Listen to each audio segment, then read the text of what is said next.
we'll do that. Hello everybody, welcome to Menorca Consciousness Group. We're streaming live from the Czech Republic in the beautiful cafe, which is the Black Rose Barber Cap. We've kindly been allowed to use this space by Mr. Nitya, the owner, and we just thought it'd make a difference rather than sitting in the house or in the apartment streaming live as that. So we thought, okay, let's find a venue. So we're very grateful. Thank you so much for the owner. And we've got the lovely, absolutely beautiful Nitya joining us, who's from Slovakia, but living in the Czech Republic. Thank you so much. Thank you very much. Welcome. Beautiful to have you with us. Beautiful to be here with you again. So, guys, we just want to say hello to everybody. So we've got Ruth joined us. Tahni, welcome to both of you. Lovely to see you both. I'm sure we'll be joined by more.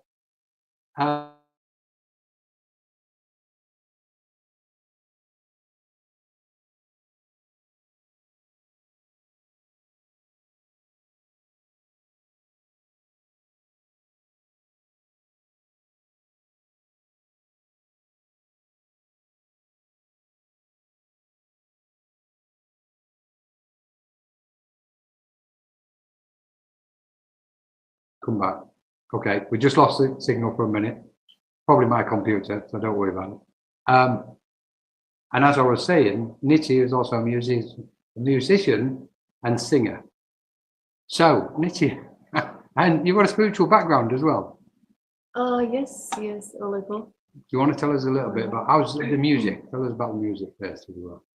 First, about the music. I mean, these two things are really connected, because I was always interested in music. I was always playing some instruments and playing piano and guitar and trying to sing.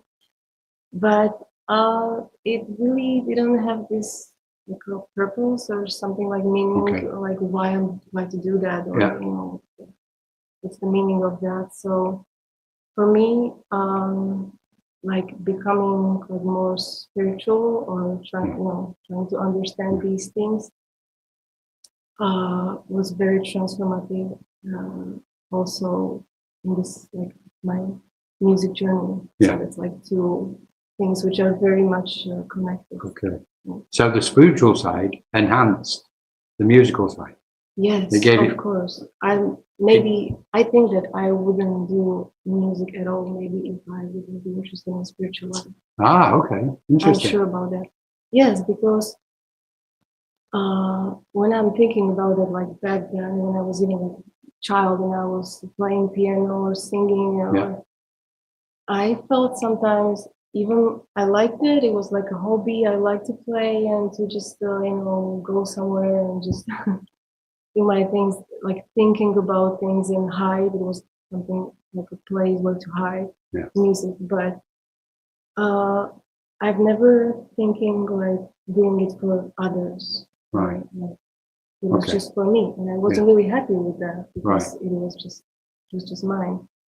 But with actually starting my spiritual journey and understanding also spiritual music, mantra music, and all kinds of bhajans and all like this healing music, which can transform you to somewhere else, and can heal and can help you and uplift you. This was a starting point for me that I want to give it to others. I want to do music to give some kind of hope or like spiritual light or something like that. It's beautiful, and we've listened to music. Absolutely love it. Absolutely. Thank you. What's fascinating me is, and you mentioned mantras, because most of the people who visit Menorca Consciousness Group, who come to our courses and classes, etc., we often talk about energies, wavelengths, frequencies, and vibrations. And of course, music is exactly that. So the healing factor, the healing aspect is very common in the spiritual space. The sounds, the resonance, the vibrations, and how have you felt over the years when use music, what you use, particular, notes and chords and vibrations. Has that benefited you think, in a healing capacity, in a healing way? Of course. I mean, I had this experience from mantra music. It started with mantra music because it was something really different for me. Yeah. Different experience. And because I was doing some kind of process or, following some kind of philosophy and trying to do some spiritual process, I think that I was also doing some progress.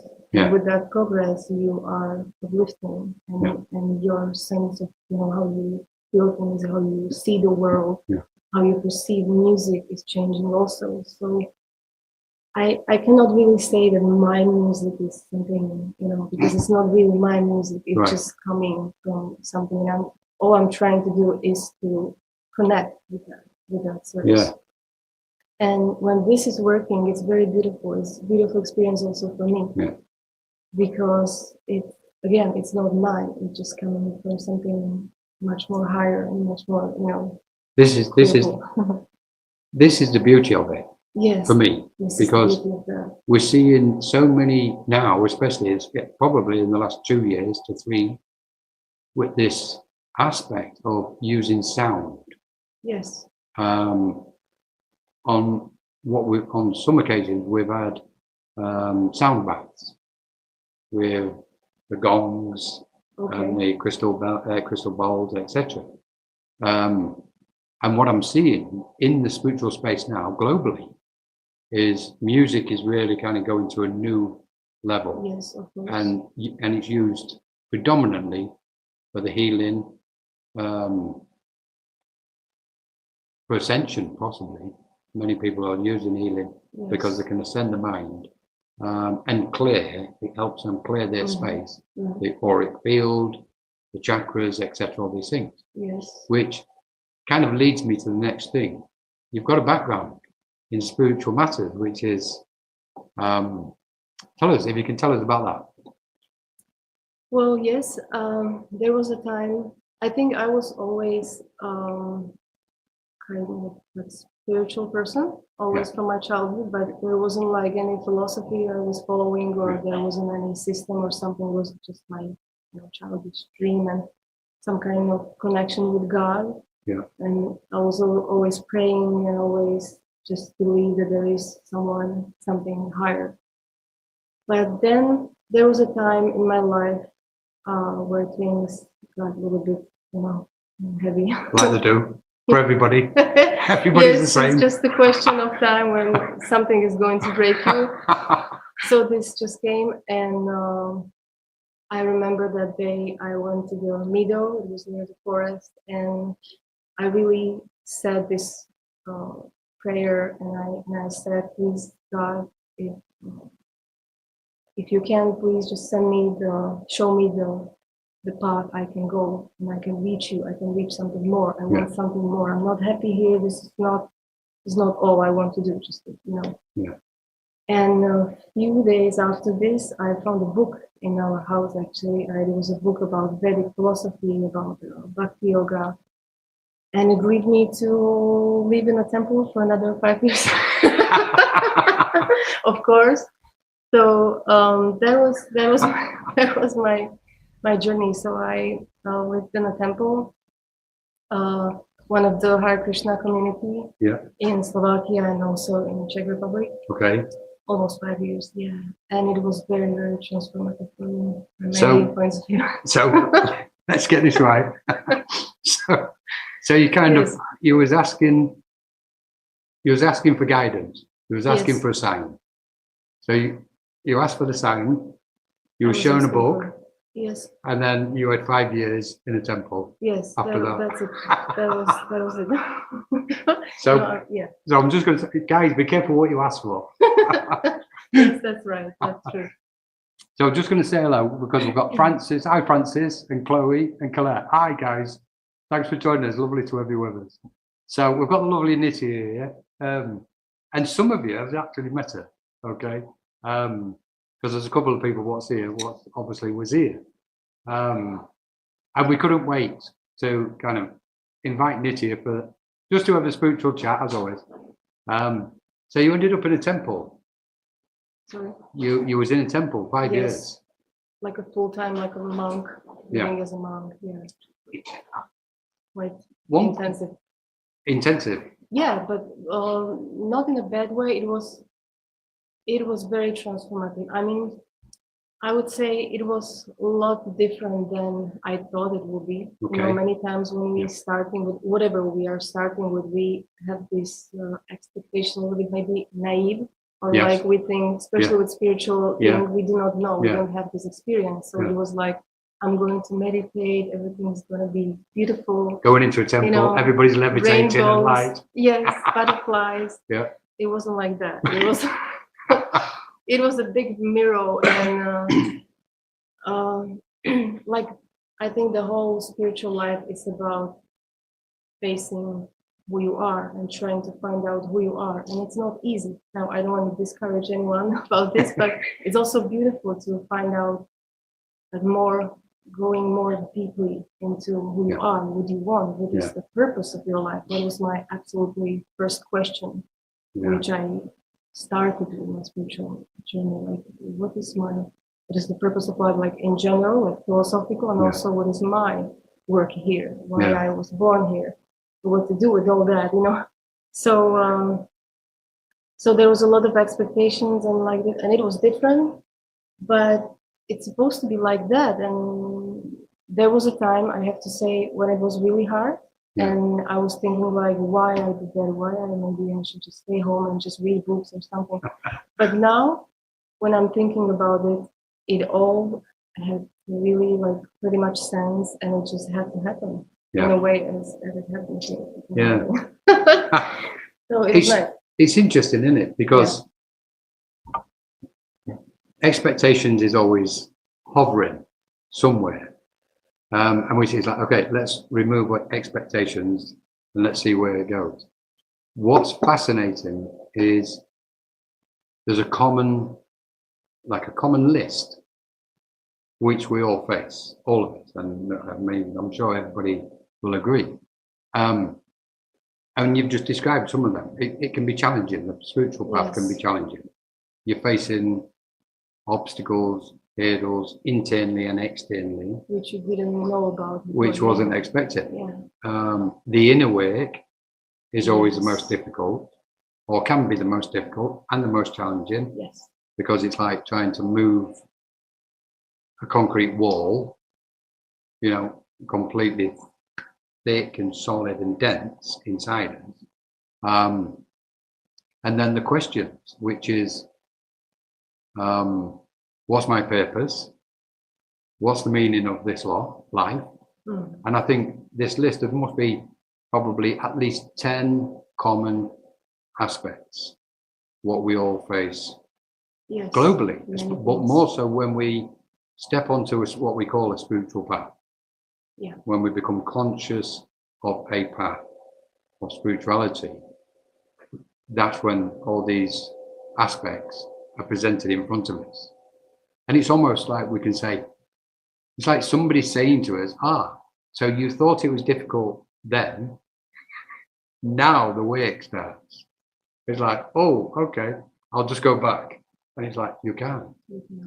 What it's like, once the mind has expanded, it can't be closed back down again. And it's like a light what shines, and you know you can't turn it back down because you know the consequences. So we're faced with not a dilemma. In a way, we're faced with the beauty of a greater sense of peace. That love comes to the surface more, and the meaning of our life is to communicate with each other and start to do something about what we think is our inner world and the outer world. So for me, the spiritual path and all the facets are just so fascinating every minute of every day. It's like we're facing so many, what I call frequencies. And in them frequencies, we kind of not tested, but it can feel like a test. And I know a lot of people, just expanding a bit, we know there's a huge spiritual awakening on the planet at the moment. But when we reduce it to our own individual awakening, or anybody's spiritual awakening, would you say there was a moment in your life? Was that the moment? Would you class that moment where you was, what we can say, at your worst and lowest, and you ask, and that opened everything up? Or did you have another? Was there another occasion? I think this was the first one, like really. But then it was several.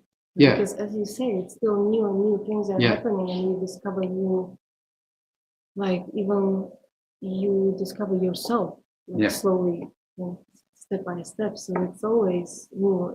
There are so many realizations still coming and new things to learn. But yes, this was the turning point for me. Right. The one when I was really struggling, and it was realization that this is the foundation I had as a child, as a young person, in a family, or all this concept. It was actually broken. So I understood that this is not something I should put my energy to. This is not really something I should invest in. Yeah. I do not say that that is bad, that it's bad to have family life or to have material things, but these are things which, like the way I see it, if we invest in these material things for 100%, we are going to lose 100%. No. And if we are going to invest in spiritual life and then use all these material things and aspects for something higher, you're not going to lose anything. Yeah. And that's, I love that. That was so inspiring for me, that there is something I cannot lose with spiritual life, because we are not dying, we are eternal, we are spirit soul. So we are going to continue somewhere, and we can just leave this place for something better, actually. But if we, where's my point? Because so this was very inspiring. This I presume, I would say in the temple and the teachings, the Vedic teachings, incarnations and future lifetimes, past lifetime and future lifetimes. Yes. It's, the picture is just coming clearer and clearer. This world is not everything. Yes. It's not the be all and end all. Yeah. It's almost as if as we go forward, more things open up to us. Yes. And it's like, okay, so if I've gone to future lifetimes, and it gives us a bit of responsibility as well, because it's like, okay, my future life, I want to behave a little bit here and be kind and compassionate and do some good. But I like how you put this aspect of, if we have a 100% material world and material life, you're just going to lose. Yeah. Because everything's invested in it. Yes. That resonates so much. What I do love about what you've said is when you put them both together, because this is where I totally agree. When we put the material with the spiritual and mix them as one, because we are here in the material, so to speak, but we're also spiritual. We're spiritual beings. Minimum, we know that. So where does that leave us on the planet? Because we know there's a change. This change, do you feel this change in evolution on the planet? Oh, yes, yes. I mean, it depends on what way we will look at that, because I believe that in the past, people have been naturally very spiritual. Yeah. Doing all kinds of rituals and just living in connection with God, with spirituality, with, very naturally. But then slowly started to change, and now here we are. But yes, I think that definitely many people are starting with this journey and starting to perceive that there is something more. They want more, actually, because they realize that this is not the way how to be happy, and this is not the purpose of our lives, to have just money and cars and all these things. And people realize this, so it's just a question of time for everyone. There's another time to start with this, It's beautiful, because you've just raised a question in my mind. Yes. Okay. Same. Which is, and I didn't have intention of asking this. If you look to the future in this way, with that mind you've just described, what future do you see? Spiritually speaking, materially speaking, on the planet, you know, because it's clear we're going somewhere. We're moving towards, for me, I just think the light is getting brighter, and the light is making everybody, you know, it's kind of letting go of the old things, internally, external, letting go of the grasping, you know, I want this, my cherishing, me, which we know is part of the ego, the I, you know, and they're all now on the spiritual path, they get challenged.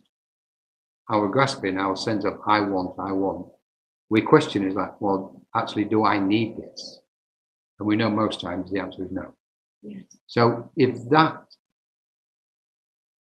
continues in its present form globally for humanity, and if most, if not all minds on the planet start thinking in this way, do you ever think where we're going to go? If people will start to think in such a way, I think it will bring peace and happiness. If people will be like, is that a question? Like more and more interested about, you know, the inner life. Because all these like bad qualities or bad character people have, like envy or any of these things coming from actually being disconnected. Yes. From this, because then all these material things comes. Yeah. Like all this anger or lust or envy. I want more. I want this car. I want that. I want to be better than my neighbor. You know. I want a yacht. I want a super yacht. I want a mega yacht. Yes. I want a plane. And this world is actually helping with this. So this time is like that. You know, like all these social media things, and I need to have 10K followers, and then I will be someone. You know, like it's not really a good environment for that. But I think that naturally people are going to be happy and satisfied with things, and this is, I think, this is the only way how the world can be a really nice place, and how the wars will not be there, and any kinds of Yes, I agree. This is the way I perceive it. I think we are stepping into some people talk that the earth is splitting. Now there's going to be a new earth, so there'll be like two earths, the old earth and the new earth. I don't perceive it in that particular way. I think there's only one earth, and this is transforming. Mm-hmm. This is what's happening. What's happening is happening to this one single planet and the people on it, or the souls on the planet. And I perceive that as we go forward, as we evolve, and as nature is doing what it's doing, then put that together with the light of people's soul and the light of their awareness is going to take us somewhere where you've just described. A world without wars and conflict and divide and division. Because at the moment it seems there's a lot of division out there. And it starts in the family. Like, families are amazing, aren't they? You know, mothers, fathers, brothers, sisters. And yet the bigger picture, taking a giant leap, we can sense there's a cosmic change. It's got to be happening to the cosmos. Something's got to be happening everywhere else, because it's not exclusive here. And if that's the case, and it's to do with light and coming together, because if you move away from the divide and division, lots of people are coming together these days. We can see that, like the conversation now, this beautiful space sitting here. You know, it's happening in front of us. We're bringing it around somehow. You know, I don't know how we do it sometimes, but it's happening. And I'm hoping it's not going to be a big shift, that it's going to be gradual, and that we can all kind of go there, because I think every single soul on the planet has got to awaken, or will awaken, spiritually speaking, but do it with least impact, like without some major catastrophe on the planet. and we all, get thrown off. I think we've got to be careful because it might happen. Somebody might press the button and we're like, okay, guys, we're all leaving. Bye-bye. One of those, But I do perceive it more, this growth in awareness that we just can't carry on like this no more. And I think it's perfect timing with evolution. 1,000 years, 2,000, 10,000, 100,000 years ago. I think it's in perfect order with the cosmos that we're all coming here at the moment onto this planet for this particular reason. Yes, of course. I believe that we have all some mission or something like that. There is a purpose for every one of us. And I think the perfection is to connect our talents, our work, anything what we want to do, what we can do with something, with this kind of consciousness. I want to do it for others. I want to uplift people. I want to help them. I want to give them some hope or something to make the world, better place. But what I wanted to say, maybe it's not even, maybe the goal is not to, I don't want to sound like this is not the important thing, but to make this planet like a beautiful place, because maybe we don't know what will happen. We don't know if we're gonna see that. But I think the purpose is to do the best what we can do in our way.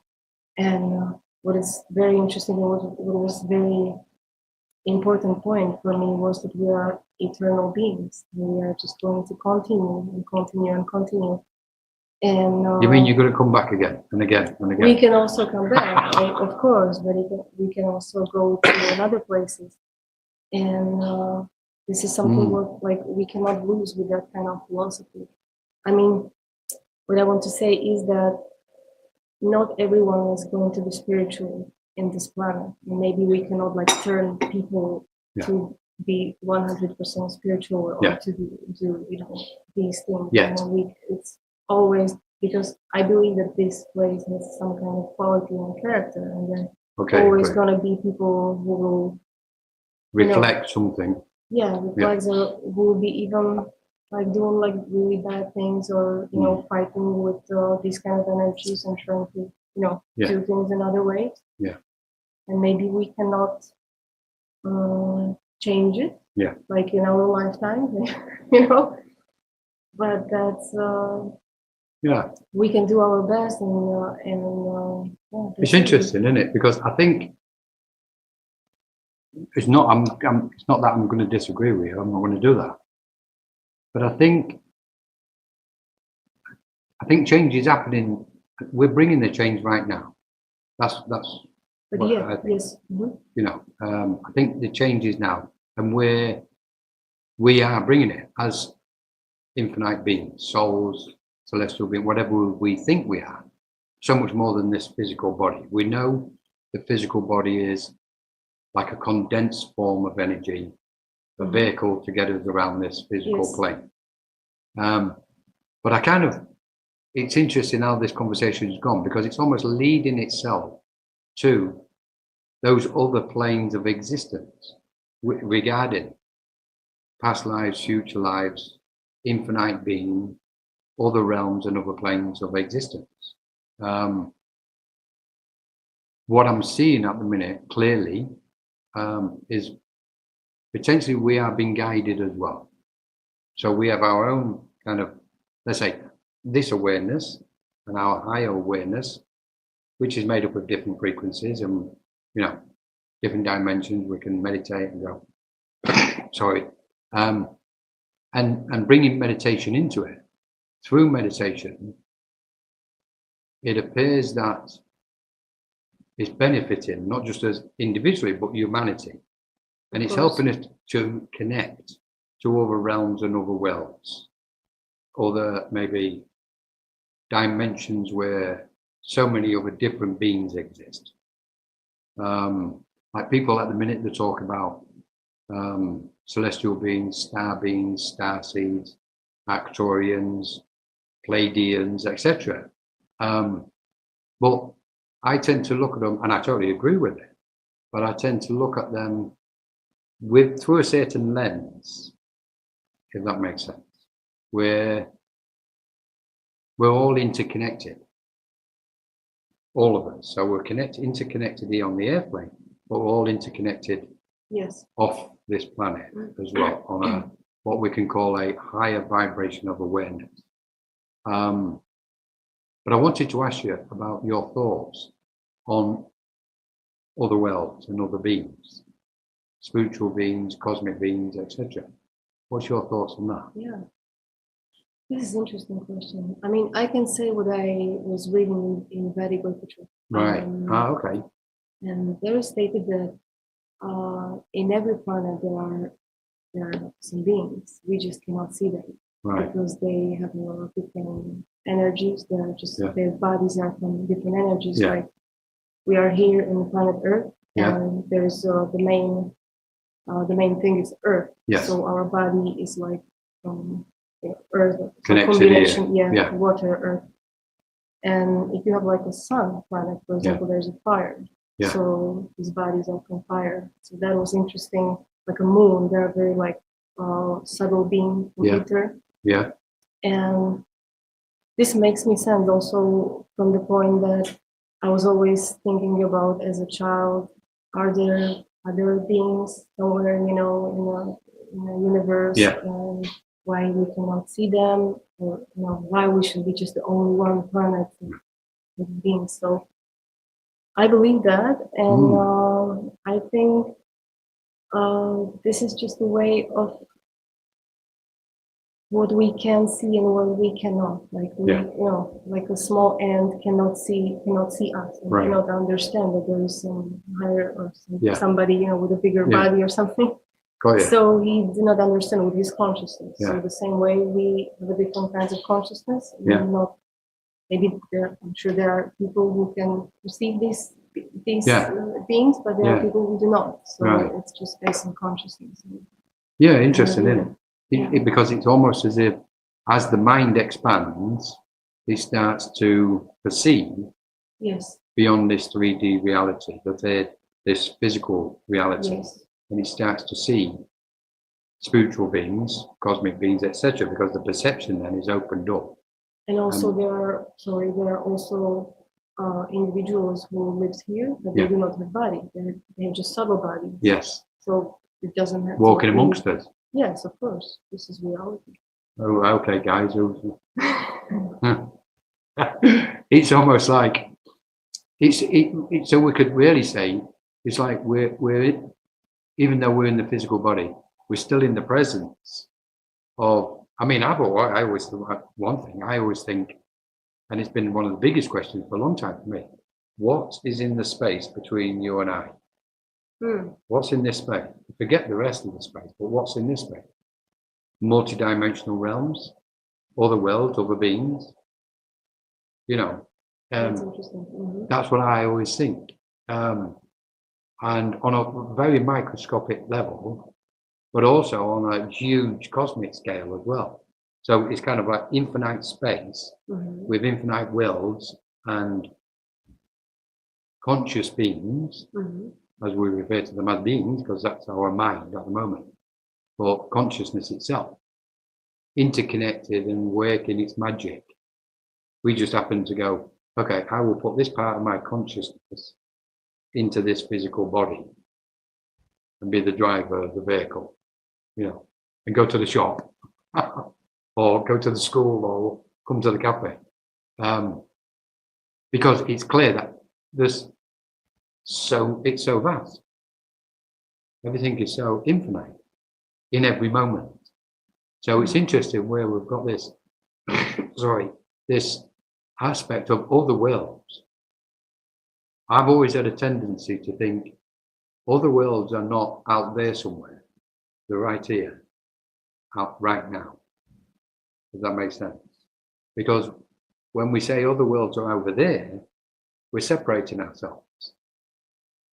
And because there's no separation, there's only oneness, then they've got to be present around us. And exactly what you've said is that when we expand our awareness, our perception then perceives them, and we can then cognize them. Then there is a question, sorry.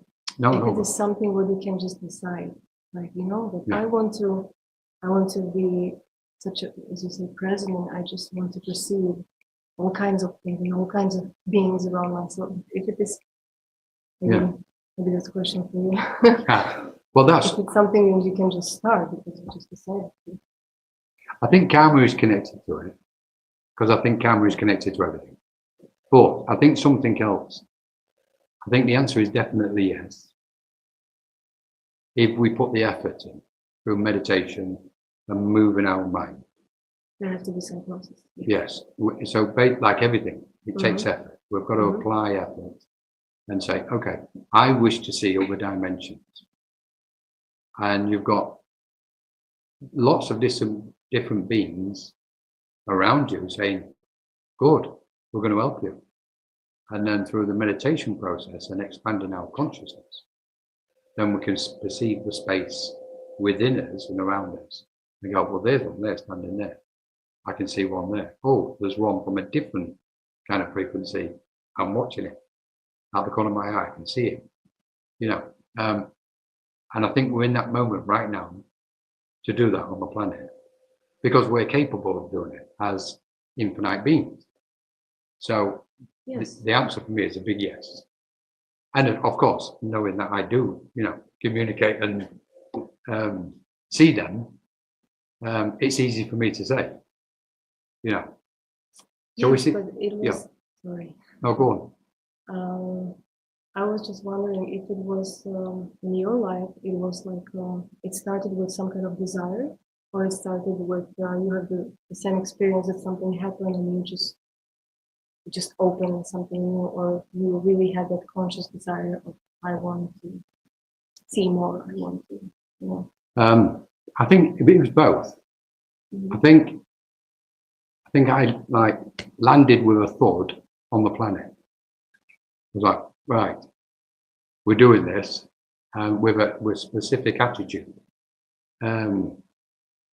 which obviously we were all born with a specific frequency or resonance of awareness. What we've gathered and collected over previous lifetimes, and we've brought part of that into this life the moment we land, the moment we're born. And so from my side, I was kind of quite simply aware of something, of energies, into other, beyond what we think is the norm. And I think the wanting or the desire, I don't want to say it wasn't there, but I didn't chase the desire, if that makes sense. I didn't go looking for it. Because I think that awareness is present in all of us at all times. It's dependent, and this is where karma comes in. If the correct karma ripens, it will come to the surface. That awareness will come to the surface. And so I've always kind of laughed since I always smiled and laughed all the way through. But I've also had like horrendous experiences of both light and dark. The vastness of the space of light and the deep dark density of darkness. So, which I actually love, you know, because in this world at the moment, we can't have day without light, without night. We know that at the moment. And if I had been, everything was light, which it is to me. Light is everything to be on. But if I hadn't have recognized those, and not just in the physical world, on the spiritual planes, seeing and going into them dark realms, it gives us something more. It gives us an understanding of the reality of the whole, rather than otherwise we're going to be ignorant of some information. We're not going to know certain aspects of reality. And I think as souls or beings of light, we have to know reality. We have to know all aspects, all vibrations and frequencies of what this whole thing is. We are. Infinity itself. which then goes, okay, we've chose to come here onto the planet.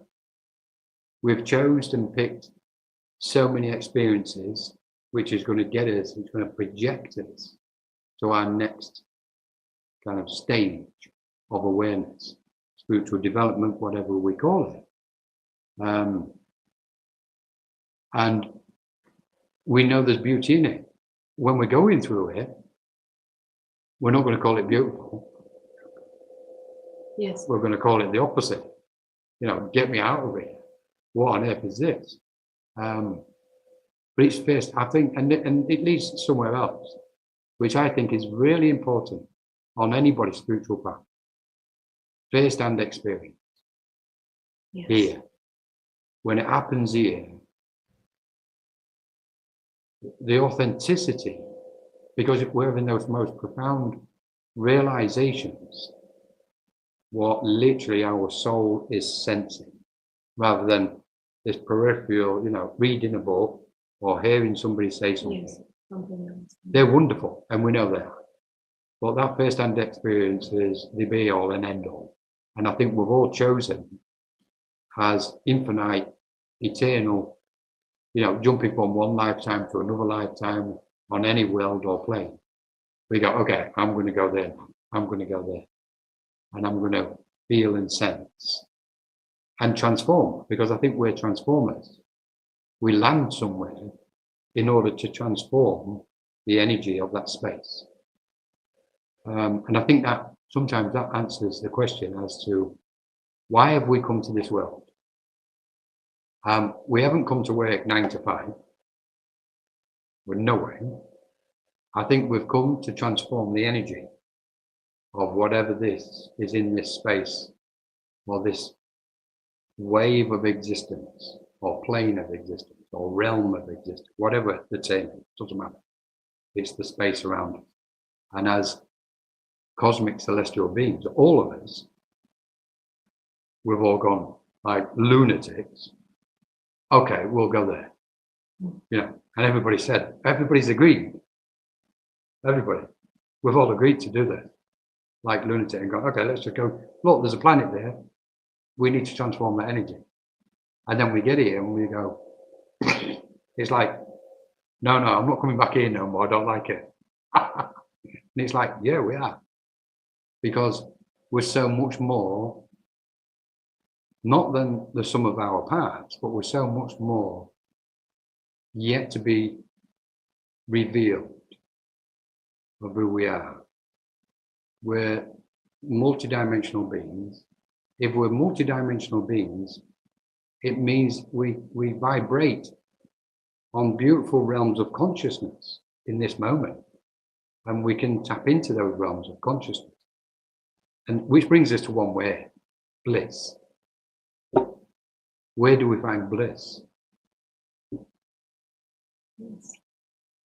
I think what is important is that we can always choose what we want. Yeah. In whatever situation we are, because we are in many different situations. You mentioned we have many different karmas and lives and things, but we can always choose what we want, and this is the beauty. We mentioned already several things, and I had several things to say, and now I'm not sure which one to start. I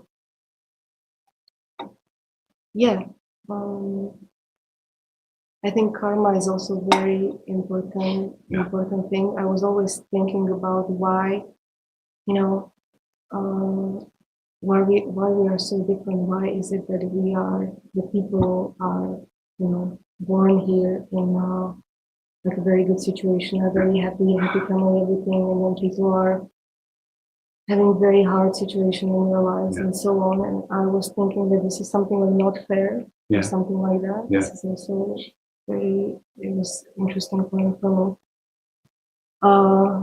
But then I understood that karma was something what we actually did in the past, what we actually made in the past. And it can sound like okay, this is something I have to face, and it's going to be hard, but it's also very positive because we can create it now. We can create something beautiful now. Yeah. So even when someone starts from a very hard situation, he can do something beautiful, and that leads to what you have been speaking about, having some goal here and transform the energies, because it's always connected with ourselves. It's not that I'm going to transform something outside. Yeah. First, I have to transform myself, and that's the most difficult part, I think. And that's also why, I don't know, it was in your life, but in my life, I was actually finding this out for long years. Right. It wasn't like I understood that as a child or as a teenager, that, okay, this is my way and I should do something like that. I was struggling.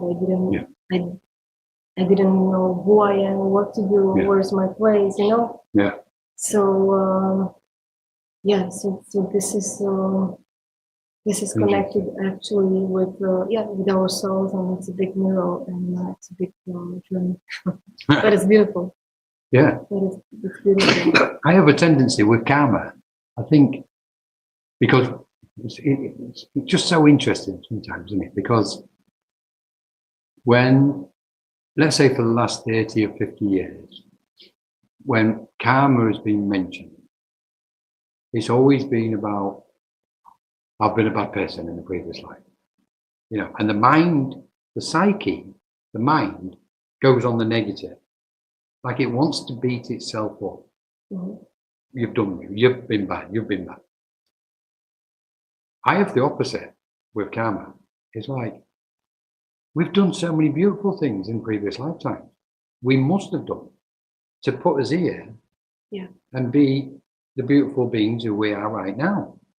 As a species, as a race, male, female, we're absolutely stunning. So we've done the most magical, beautiful things. And therefore, I have a tendency to think, in the big scheme of things, that even though karma is in there and it's related to everything, the positive aspects, like now, karma has ripened for the four of us to be sitting here right now, two of us to speak in the most beautiful way, people joining us in the most beautiful way. I mean, where's the negative karma in that? There isn't, is it? For me, I can see it, I can find it, but look for it. You know, in a small bit. This is a very good point, that it depends on the view, how you see these things. Also, as you mentioned, if we wouldn't have these heavy experiences with this world, we wouldn't be interested in something more. So was that negative? It was actually positive. And you can see that many people are going through really tough things and really hard times, but it's something good for them because they are going to be, you know, better person. They are going to see a lot more things. They are going to develop something what otherwise they wouldn't be inspired to. They would be just happy in their, you know, small place, and that will be it. So yeah, I agree with this. About how you see it. It's interesting because you've just reminded me of something, which was somebody gave me a spiritual reading many years ago, several years ago. And in this reading, they said to me, and it was just like two friends, I knew them, and it was just a conversation. And one of them was starting to give me a reading. And I said, okay. And she said, all I can see, Colin, now is karma with you. Karma. Whatever's in front of you is all to do with karma. And within months, I was in a Buddhist center for like nearly 10 years. Filled with karma every day, you know, but not in so much like the negative aspect, but more being mindful of it. I was still involved in mediumship, channeling, trance, you know, still communicating with spiritual beings and the spirit world, etc. That's never left. But this period of time was, everything about it was karma. And karma ripening, creating the correct conditions, to clear your karma, etc., etc. And I think one of the points which is important in all that is the journey, even though we're all connected, the journey is unique to each person. So if we've got 8 billion people on the planet, we've got 8 billion unique perceptions and realities playing out, all according to karma. Very important to mention also. You know, and so therefore it's so important that this weird comparison and comparing, even though it helps us sometimes, it can work against us, because we often think, I'd like that car, that guy's got this beautiful car, I'd like that car. And it's like, no, I don't. But you're comparing your life with his life. I can't do that. It's not in me to do that, because that's going to create suffering inside me, because I'm going to have a desire, a wish to get that car. And I have no desire and wish to get the car. Yes. And so karma is intricately woven, and yet when it ripens, good or bad, negative or positive, it just is anyway. You know, it's like, okay, cause and effect from previous incarnations, cause and effect from this lifetime up to this moment. We've all created beautiful karma to be here now. That's the way I perceive it, you know, which then kind of takes us, when we expand on that aspect and look at the world and see the world and the suffering and the wars and all these things, it does seem that karma is coming up. Yes. So we're as a collective, globally, as this collective group of souls, because we might say there's 8 billion people, 8 billion souls on the planet. In the infinite space of everything, that 8 billion might just be a grain in the sand on a vast desert. So there's trillions of souls, infinite number of souls out in the space. But these 8 billion have chosen to come at this moment to transform energy, and in that process, clear all karma from previous lifetimes, so we can all collectively then go forward, almost like a new start. That's the way it seems to be happening, or seems to be kind of coming across to me. But we're just engrossed, aren't we? I just want to say hello to everybody. I'm going to look at the camera, I think. So thank you for joining us, everybody. It's been great having you here with us. If anybody has got any questions, greetings. Oh, look at this. Good evening from Poland. Margaret, hi Margaret. Thanks for joining us. I can't see any more names, I'm sorry, because I've got, let me just flick through some names if I can. So I need to get my mouse out. Sorry, let me try and, Francis, Chloe, Colette. Thank you so much for joining us. Have we got any questions? I don't think we have we? I can't see any questions. So, guys, if you've got any questions, we've got a couple of minutes left and then we're going to finish. Quickly, for both of us, for Nitya, put them in the chat and then we'll try and answer them. If not, we'll give it a few more minutes and then we'll wrap up, if that's okay. Yes, sure. Sure. So it's been amazing. It's been amazing. Thank you. So final words and final notes.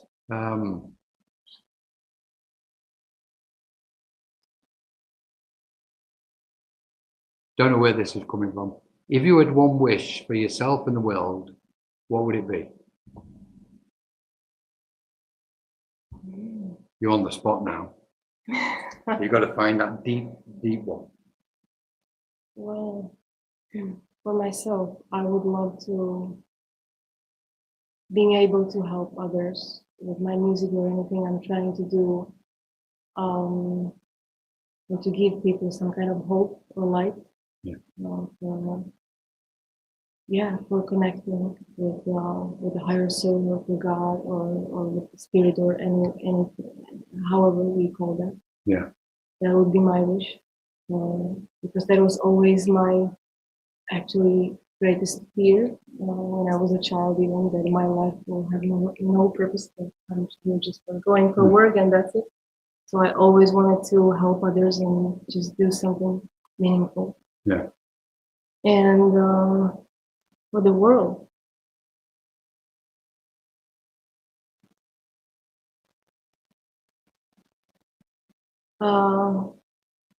It would be really beautiful if people would find more sense of connecting each other and develop this,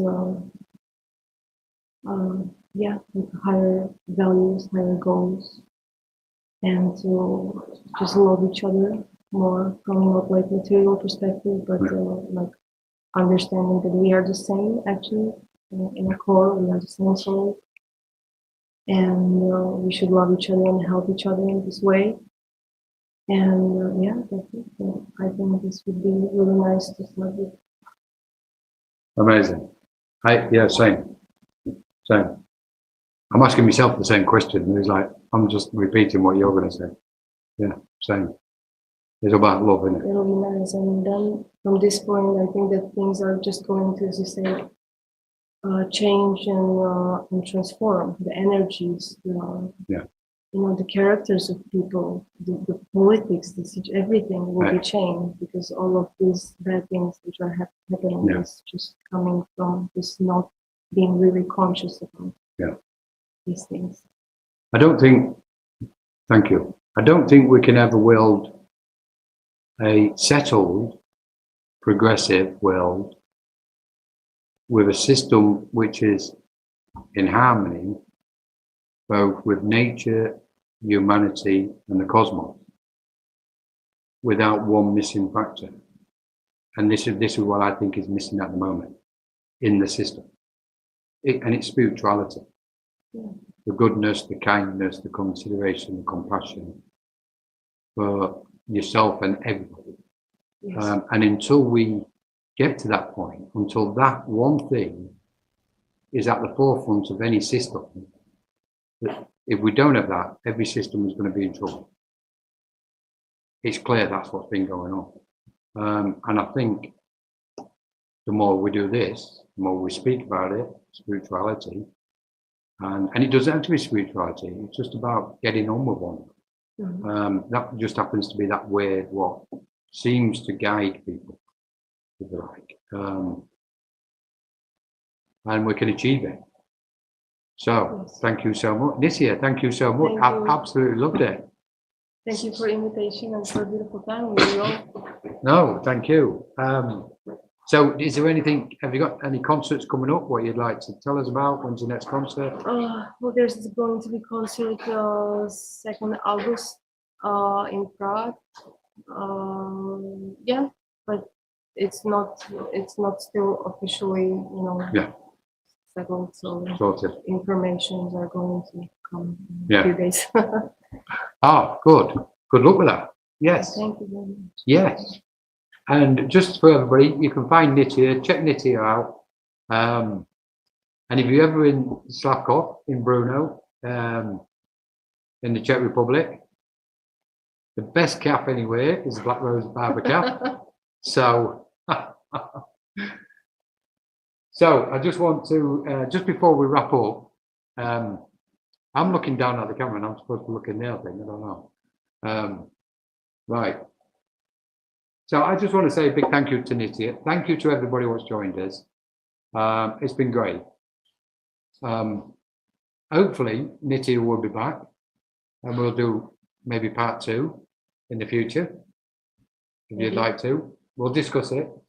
But I want to turn this camera around and invite 2 people over before we finish. So do you want to ask him if he wants to come and say hello? And can we turn it? Can we? No, he's good.